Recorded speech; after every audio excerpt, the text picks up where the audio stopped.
La République démocratique du Congo veut lutter efficacement contre la corruption et les antivaleurs dans les trois principales de ses régies financières. Jeudi soir, le directeur des cabinets du chef de l'État a remis les ouvrages hyperguides de l'agent des douanes à la directrice générale de la DGDA. C'était à l'occasion de la Journée internationale de la douane. Reportage à suivre dans ce journal. Et puis, le conseil d'administration de l'OGFREM veut placer cet office parmi les entreprises publiques contribuant efficacement au budget national.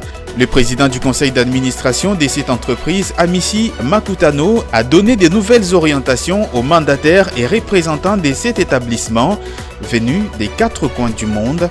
Les détails à suivre dans cette édition du journal. Enfin, comment les médias peuvent contribuer à la croissance des entreprises en RDC, tous secteurs confondus. Cette question a été au centre du salon des médias et du business tenu à Kinshasa. Reportage à suivre dans cette édition du journal. Voilà tout pour les titres. Bienvenue à toutes et à tous dans cette nouvelle livraison d'informations sur votre télévision. À l'occasion de la Journée internationale de la douane célébrée annuellement et qui coïncide cette année avec la célébration du 70e anniversaire de l'Organisation mondiale des douanes, OMD en sigle, le directeur des cabinets du président Félix-Antoine Tshisekedi, Guilain Nyembo, a remis ce jeudi au cours d'une cérémonie les ouvrages hyperguides de l'agent des douanes à la directrice générale de la DGDA pour la prévention et la lutte contre la corruption et les antivaleurs. Commentaire Tony Antoine Dibendila. Au cours de cette cérémonie solennelle, organisée dans les chapiteaux du Pilman Hotel de Kinshasa, a également été lancée la campagne de sensibilisation visant à accroître les rendements du personnel grâce à une meilleure prise en charge, incluant une meilleure gestion des risques auxquels sont exposés les employés pour un environnement de travail sain. Accroître l'efficacité de la mobilisation des recettes par un recentrage autour de la prévention et de la lutte contre la corruption et les antivaleurs. Selon les coordonnateurs de la cellule des changements des mentalités, cette structure spécialisée de la présidence de la République, M. Jacques Kangoudia, les hyperguides sont des recueils de textes servant des principes directeurs ordonnés, regroupant les différentes matières faisant partie de la branche douanière. Ils ont été conçus par les experts des douanes spécialement en 4 tomes, s'articulant autour de plusieurs thématiques générales relatives aux questions douanières et accises, à savoir gouvernance, administration et organisation, législation et réglementation douanière, législation des accises et réglementation connexes, ainsi que les tarifs des droits et taxes et à l'exportation en République démocratique du Congo. Dans sa prise de parole, la directrice générale de la DGDA, Jeanne-Blandine Kawanda, a exprimé sa profonde gratitude au chef de l'État, Félix Tshisekedi, pour avoir délégué son plus proche collaborateur à cette cérémonie, son directeur de cabinet, Guilain Nyembo. Elle a rappelé que la publication et la distribution des hyperguides restera à jamais gravée dans la mémoire des fonctionnaires de la douane de la République démocratique du Congo et ces gestes sera inscrit en lettres d'or dans les annales de la DGDA. Pendant 2 jours, soit du 26 au 27 janvier 2023, le conseil d'administration de l'Office congolais du fret multimodal, OGFREM en sigle, présidé par Adolphe Amici Makutano, a échangé avec tous les mandataires de cet office établi dans plusieurs pays à travers le monde. Objectif, donner des nouvelles orientations pour plus de mobilisation des recettes en 2023. Regardez. Tout récemment nommé par le chef de l'État, le nouveau président du conseil d'administration de l'OGFREM, Amici Makutano Adolphe, veut placer cet office parmi les entreprises publiques qui contribuent efficacement au budget national. Dans cette perspective, le nouveau PCA de l'Office de gestion du fret multimodal a eu 2 jours d'intense travail avec les mandataires et représentants de cette entreprise répandus à travers le monde et les partenaires actifs et non actifs de l'OGFREM. L'objectif de cette réunion du conseil d'administration, c'est surtout la réévaluation de tous les contrats, des mandats spéciaux en vue d'implémenter une nouvelle politique managériale. Et le conseil d'administration a imprimé une volonté justement de pouvoir être permanent dans la contribution du budget de notre pays. Et à cela, il y a quand même des ressources de l'OGEFREM qui sont tirées de part et d'autre. Entre autres, nous avons les mandataires qui font un travail pour les comptes de l'OGEFREM à travers leurs pays respectifs. On devrait aussi évaluer les contrats qui les lient avec l'établissement. Il fallait émettre des observations et voir qu'est-ce qui peut rester et qu'est-ce que nous pouvons revoir justement pour le bien-être et surtout pour l'avancement de notre office. Pour certains mandataires venus de l'extérieur du pays, comme Hassan Yafoufi, venu de Dubaï, cette rencontre augure bien des bonnes choses pour l'avancement des l'OGEFREM. Ils nous ont donné leurs idées sur les changements dans le règlement de l'OGEFREM, que nous étions tout à fait d'accord pour améliorer les services et pour maximiser les recettes de l'État. Cette réunion du conseil d'administration de l'OGEFREM, qui s'est déroulée au Fleuve Congo Hotel, fait suite aux différents rapports reçus et aux multiples visites effectuées par le PCA Amissi Makutano Adolphe dans les différentes représentations de l'Office de gestion du fret multimodal à l'intérieur, tout comme à l'extérieur du pays. La faible qualité des services rendus et l'absence de certaines pièces essentielles et obligatoires à joindre aux factures sont présentées par le ministère des Finances comme les principales raisons du non-paiement des factures du bureau d'études Congo Challenge de l'ex-premier ministre Augustin Matata Ponyo. Des informations qui émanent d'une correspondance consultée par votre rédaction ce vendredi 27 janvier. Jonathan Bakili. Après la réclamation de l'ancien Premier ministre Matata Ponyo autour du non-paiement de 1,9 million de dollars américains par les ministères de Finances au titre de factures de 4 études que son bureau d'études Congo Challenge a réalisées au profit du gouvernement de la République démocratique du Congo dans le cadre notamment de la mobilisation de recettes publiques, le ministère de Finances vient de répondre par le biais d'une correspondance que cette situation est due d'une part des manques de certitude quant à la qualité des services rendus qui étaient purement théoriques sans répondre aux besoins réels de PV de validation du comité de suivi, pièces essentielles et obligatoires à joindre aux factures dans les processus de paiement. À en croire le ministère des Finances, il est entendu que seule la disponibilité des moyens de paiement, en l'occurrence des ressources de l'appui budgétaire de la BAD, auquel Matata Ponyo fait allusion, ne peut justifier les désintéressements d'un prestataire en l'absence de pièces justificatives prévues dans les contrats. Le président de la République, Félix-Antoine Tshisekedi, a totalisé il y a quelques jours 4 ans à la tête de la République démocratique du Congo. Depuis son accession au pouvoir, occasion pour les experts de se pencher sur la situation économique du pays durant cette période. Et Jonas Chombela, économiste et coordonnateur de la nouvelle société civile de la RDC, interrogé ce vendredi 27 janvier. La situation économique en RDC s'est relativement améliorée, quoique la situation sociale demeure précaire. Entretien accordé à Philo Chiloba et Sele Chamala. Beaucoup de choses ont été entreprises sur le cas, par exemple, de la maximisation de recettes de la République. Les entreprises génératrices de revenus, des ressources financières pour la République ont été sensiblement organisées. Je pense aussi ici à la Banque centrale qui a réussi à faire des réserves jamais faites. Il y a aussi le ministre des Finances qui semble garder la rigueur du travail. Mais au-delà de tout ça, il y a aussi à se plaindre. Les recettes ont été multipliées, les réserves ont été en monnaie étrangère bien organisées, mais au niveau du bénéficiaire final, la population, le faible revenu, le revenu de la population n'a pas changé. Ça paraît nous inquiéter. Comment on peut mobiliser beaucoup de ressources financières et que la population n'en bénéficie pas? ça devient quelque chose parce que le niveau de vie s'est dégradé davantage, le pouvoir d'achat s'est détérioré davantage, le roi dollar est en train de se désapprécier face à notre monnaie. Donc il y a tous ces éléments.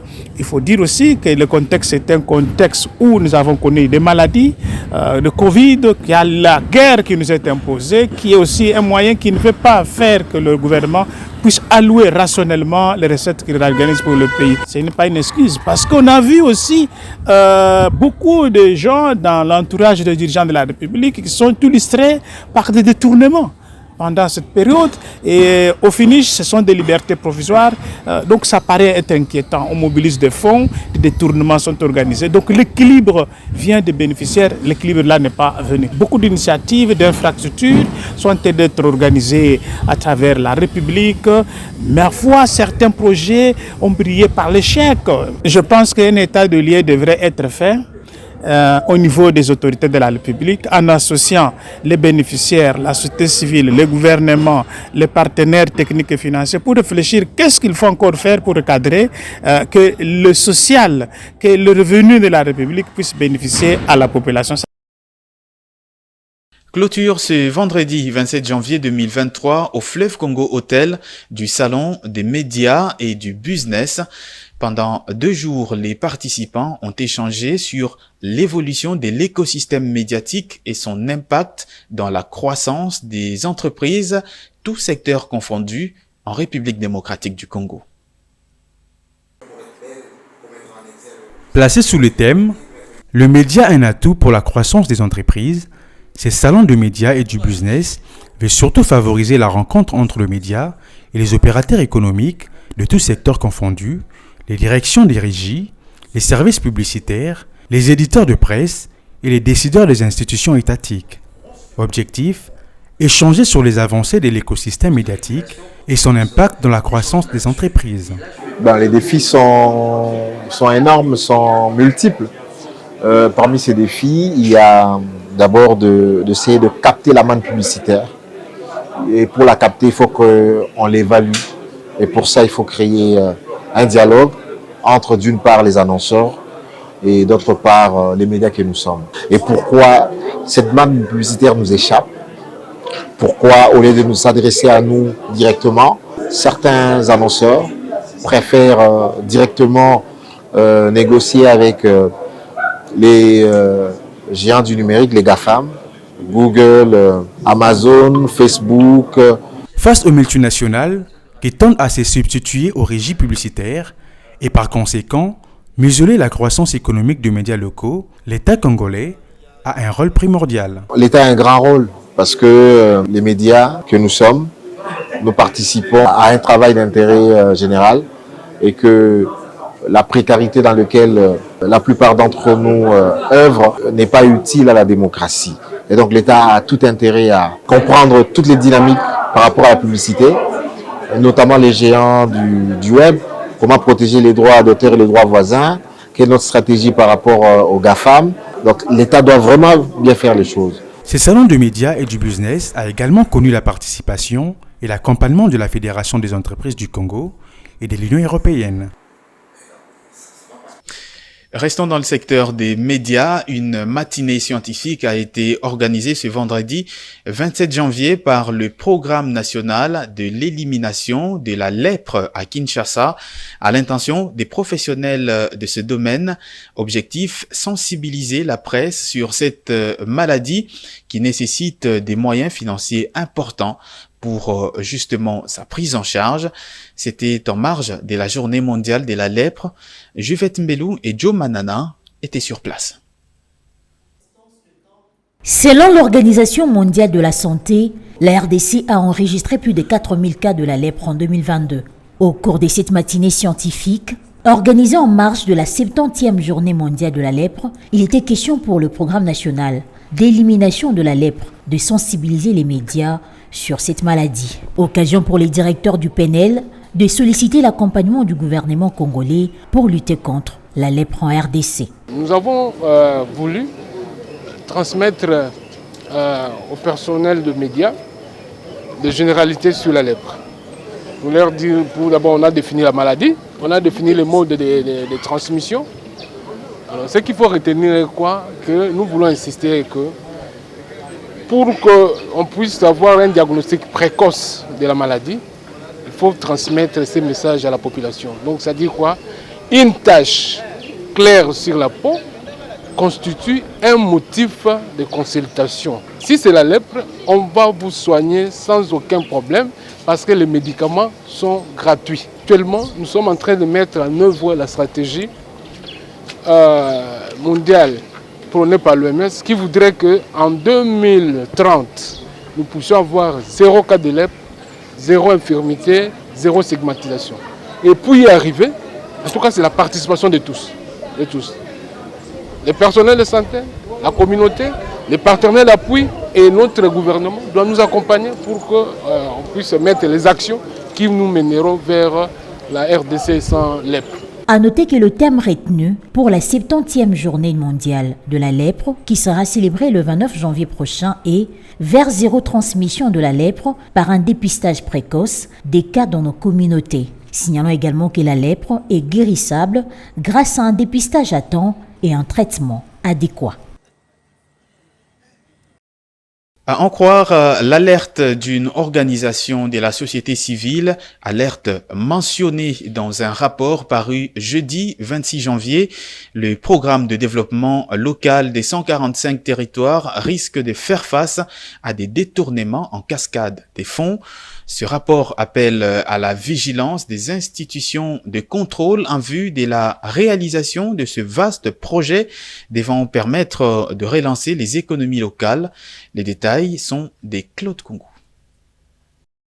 Le gouvernement de la République démocratique du Congo a lancé un vaste programme de développement local de 145 territoires dans le but, entre autres, de relancer les économies des provinces à travers notamment la construction des infrastructures. Mais déjà, plusieurs alertes retentissent évoquant les risques de détournements pouvant endommager les finances de l'État. Parmi les lanceurs d'alerte figurent les centres de recherche en financement public et du développement local. Dans un rapport produit par cette organisation de la société civile, il s'avère que d'importantes dispositions doivent être prises pour éviter le possible détournement. Les centres de recherche formulent plusieurs autres recommandations dans le sens de préserver les intérêts de la République. Il faut noter que le programme de développement des 145 territoires est exécuté à la suite des autres programmes d'investissement public du gouvernement de la République, qui ont connu des difficultés dans différents ordres. Le PDL 145-2, pourtant qualifié l'un des meilleurs programmes, et les Congolais espèrent que sa réalisation peut déclencher un processus de développement irréversible. Toujours en rapport avec cette alerte justement de la société civile concernant les fonds alloués au programme de développement local des 145 territoires, quelques Quinois rencontrés appellent par ailleurs à la vigilance du président de la République et des institutions de contrôle, dont l'inspection générale des finances. On les écoute. C'est un programme très ambitieux. C'est le programme du chef de l'État lui-même. Vous ne pouvez pas parler d'un développement d'une nation, d'un pays, et dès lors que les territoires restent encore en déphasage. Cette alerte, bien entendu, des détournements, je pense que ce n'est qu'une alerte. Mais nous attendons voir clair si réellement il y a eu détournement ou pas.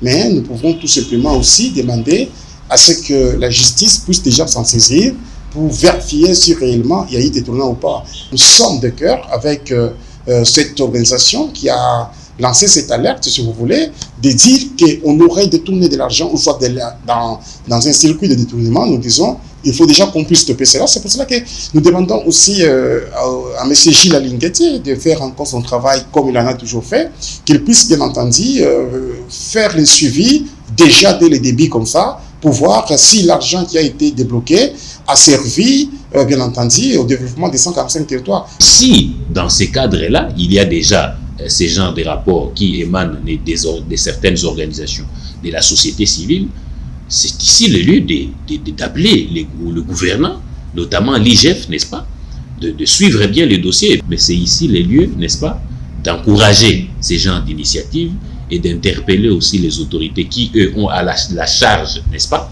de faire le suivi de l'évolution de ce programme, du financement de ce programme, d'aller voir et d'ouvrir l'œil et le bon pour que de tels actes, n'est-ce pas, de tels détournements ne se font pas. Parce qu'il faut rappeler ici que si le gouvernant, le président de la République avait voulu que les financements de ces travaux puissent être alloués aux agences d'exécution, dont vous voyez déjà que ce sont des agences qui ont une certaine image, n'est-ce pas, du point de vue de la sérieuxité, je pense que c'est des bonnes lois, n'est-ce pas, que ces genres d'institutions puissent se suivre et les autorités doivent mettre la main dessus. Un flou règne sur la destination des 10 millions de dollars américains alloués à la province du Congo central par l'entreprise pétrolière Perenco au titre de la redevance pétrolière. Décaissée depuis 2021, la somme devrait servir notamment à électrifier la cité côtière de Mwanda. Approché, un acteur de la société civile demande l'implication du président de la République. Il a été joint au téléphone par Betty Tamfoumou. Les 10 millions de dollars octroyés par l'entreprise Perenco pour résoudre quelques problèmes de la cité côtière de Mwanda. Selon les déclarations du président de l'Assemblée provinciale, que je cite le nom, honorable Jean-Claude Wemba, c'est depuis le 21 décembre 2021 jusqu'à ce jour, les 10 millions de dollars octroyés par l'entreprise Perenco pour résoudre quelques problèmes de la cité côtière de Mwanda, je cite l'électrification de cette cité. Cet argent est sans position. Un contrat qui a été signé entre le ministre national des hydrocarbures et l'entreprise BESICO pour l'électrification de la ville de Mwanda. Alors, selon les informations qui sont à ma possession, cet argent devrait être quand même géré par la province, mais à cette époque, imaginez que le 21 décembre 2021, la province était gérée par un gouverneur à l'intérim. Donc, ce gouverneur n'avait pas le pouvoir d'ouvrir un compte par rapport à cet argent. Et on a dit que nous attendons les élections, le gouverneur qui sera élu, ce gouverneur, c'est lui qui sera en mesure d'ouvrir les comptes pour cet argent. Mais malheureusement, depuis l'installation de notre gouverneur, le docteur Giba Ndongidi, qui est maintenant le gouverneur des provinces du Congo central, jusqu'à ce jour, le président de l'Assemblée provinciale a vérifié et l'entreprise BESICO lui avait dit que jusqu'à ce jour, cette entreprise n'a pas encore touché ces 10 millions pour résoudre les problèmes de l'électrification des Mwanda. Je demande au chef de l'État de nous aider parce que c'est lui le garant de la nation. Il est mieux placé de trouver la solution, il est mieux placé de nous éclairer, même le chef du gouvernement, le premier ministre Jean-Michel Condé. Les 10 millions de dollars, les Bas-Congo en général et Moïse Mvumbi en particulier en tant que Congo, nous voulons avoir des éclaircissements par rapport à cet argent. L'ambassadeur congolais en Tanzanie, Madame Émilie Ayaza Mushobekwa, vient de saisir le vice-premier ministre et ministre en charge des Affaires étrangères, Christophe Lutundula, sur le dossier portant évacuation des 172 conteneurs transportant les matériels de construction des maisons préfabriquées du programme des 100 jours du président de la République, aujourd'hui pratiquement abandonné dans les ports de Dar es Salaam. Fulgence Milaï pour les détails. La République démocratique du Congo a connu en 2019 les célèbres procès dits des 100 jours consacrés au détournement des fonds destinés au programme présidentiel, des travaux de construction et réhabilitation des infrastructures publiques. L'ex-directeur du cabinet du président Tshisekedi, Vital Kamerhe, l'homme d'affaires Samir Jamal et d'autres personnalités étaient au cœur de ces procès liés à ces vastes programmes qui devaient implanter également les maisons préfabriquées. Sauf que, 3 ans après, quelques conteneurs transportant les matériaux de construction de ces maisons moisissent dans différents ports, notamment en Tanzanie, où il y a peu, les autorités de ces pays ont menacé de les revendre aux enchères. Dans les ports de Dar es Salaam, 170 conteneurs sont comptabilisés. L'ambassadeur congolais en Tanzanie, Madame Émilie Ayaza, a saisi le vice-premier ministre en charge des affaires étrangères, Christophe Lutundula, afin de relancer la procédure de récupération de ces conteneurs qui sont une propriété de l'État congolais destiné aux militaires de la ville de Bukavu dans la province du Sud Kivu. Par correspondance, le vice-premier ministre et ministre des Affaires étrangères Lutundula a signifié à l'ambassadeur de la prise en compte du dossier pour une solution dans un futur proche. L'Association congolaise pour l'accès à la justice, ACAJ en sigle, a organisé jeudi 26 janvier 2023 une cérémonie d'échange des vœux avec ses partenaires étatiques et non étatiques. Occasion pour Georges Kapiamba d'évoquer la marche du pays dans presque tous les domaines de la vie nationale. L'événement s'est déroulé dans l'amphithéâtre du Fleuve Congo Hotel. En présence du ministre des Droits humains et du député national Singi Pouloulou, le président de l'Association congolaise pour l'accès à la justice, Georges Kapiamba, a au cours de cette cérémonie d'échange de vœux fait un état des lieux de la situation globale de la République démocratique du Congo dans tous les secteurs de la vie nationale, notamment le secteur de l'économie. Sur le plan économique, l'ACAJ note avec inquiétude qu'en dépit de la mobilisation croissante des ressources publiques ayant ramené le budget national à près de 16 millions de dollars américains, les conditions de vie des Congolais ne cessent de se détériorer. Le coordonnateur de l'ACAJ a également souligné l'importance du travail abattu par l'Inspection générale des finances, la CNRF et l'APLC dans la lutte contre la corruption et le détournement des deniers publics.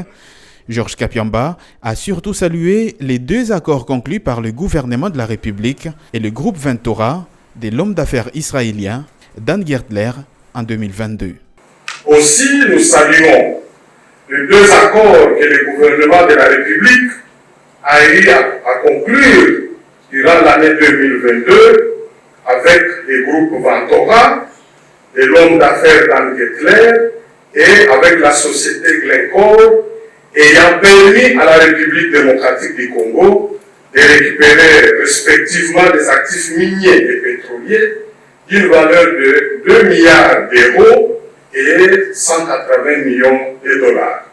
Georges Kapiamba a aussi formulé des recommandations au gouvernement de la République pour améliorer sa politique au cours de cette année 2023, une année des grands enjeux, avec notamment les élections législatives et présidentielles prévues en décembre.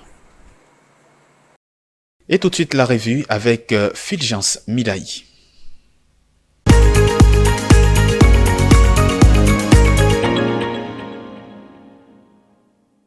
Bienvenue dans cette revue des presses économiques. Débutons cette revue des presses avec les quotidiens Eco-News qui titrent à sa une « En 2023, les hauts commissariats des réfugiés enquêtent de 233 millions de dollars américains pour venir en aide aux réfugiés et déplacés internes en République démocratique du Congo. Avec plus de 5,6 millions de personnes déplacées, la RDC a le nombre le plus élevé de la population du continent africain et l'un des plus importants au monde.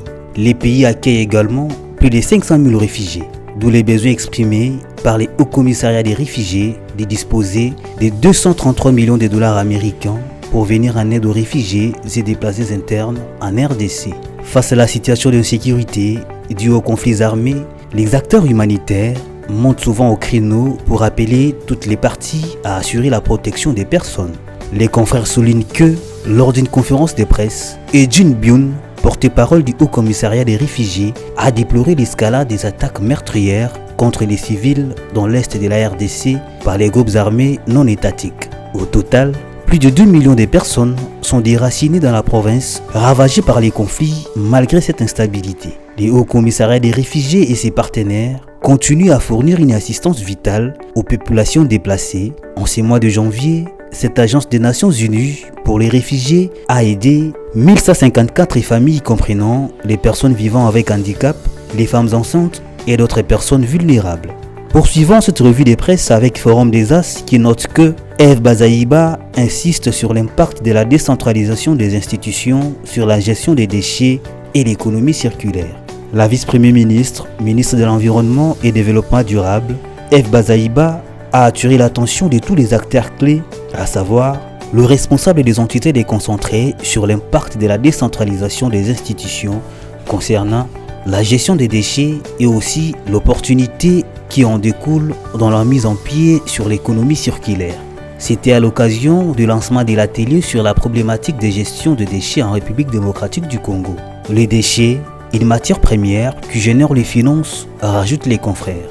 Dans son mot, F. Baraïba souhaite que nous soyons tous conscientisés, sensibilisés, que la gestion des déchets est aussi une opportunité dans les cadres de l'économie circulaire. La gestion des déchets, au cours de ces dernières années en République démocratique du Congo, est devenue une préoccupation majeure. La production des déchets dans les grandes agglomérations du pays a pris une allure inquiétante. La production journalière moyenne des déchets solides dans la ville de Kinshasa, qui compte plus de 15 millions d'habitants, est estimée à 10 000 tonnes. Terminons cette revue de presse par Congo Nouveau qui titre « Jules Alinguete, la corruption en RDC est bien combattue depuis 3 ans et son ampleur s'est réduite chaque jour », a fait savoir Jules Alinguete Key, l'inspecteur général des finances et chef des services de l'UGF, en réponse à l'intervention d'Albert Zufak, directeur des opérations de la Banque mondiale sur l'évolution de la corruption dans les pays. Les quotidiens notent dans sa ligne, dans une conférence de presse à Kinshasa, Albert Zufak, directeur pays de la Banque mondiale pour l'Angola, les Burundi, la République démocratique du Congo et Sao Tomé et Principe, a récemment salué l'embellie économique de Kinshasa ces 2 dernières années, mais celui-ci n'a pas caché son inquiétude sur l'étendue de la corruption en République démocratique du Congo. Une lecture de la situation qui n'a pas laissé indifférent l'inspecteur général chef des services de l'IGF, Jules Alinguete Key.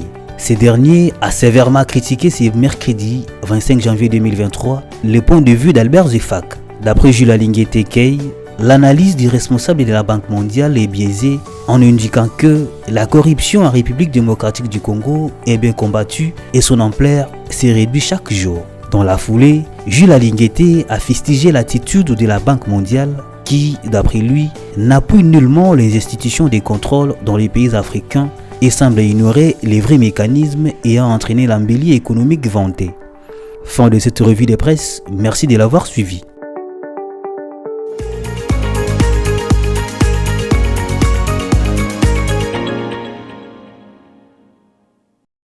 Voici tout de suite le rappel des titres. La République démocratique du Congo veut lutter efficacement contre la corruption et les antivaleurs dans les 3 principales régies financières.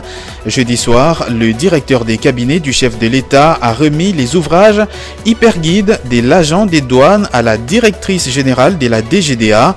C'était à l'occasion de la Journée internationale de la douane. Les détails, vous les avez eus dans cette édition du journal. Et puis, le conseil d'administration de l'Office congolais du fret multimodal, OGFREM en sigle, veut placer cet office parmi les entreprises publiques contribuant efficacement au budget national. Le président du conseil d'administration de cette entreprise, Amissi Makutano, a donné des nouvelles directives aux mandataires et représentants de cet établissement venus des 4 coins du monde. Les détails, vous les avez eus dans cette édition du journal. Enfin, comment les médias peuvent contribuer à la croissance des entreprises en République démocratique du Congo, tout secteur confondu? Cette question a été au centre du salon des médias et du business tenu à Kinshasa, au Fleuve Congo Hotel. Un reportage que vous avez suivi dans cette édition du journal. Fin complète de cette édition du journal sur votre télévision. Merci à toutes et à tous de l'avoir suivi et très bonne suite des programmes sur votre chaîne.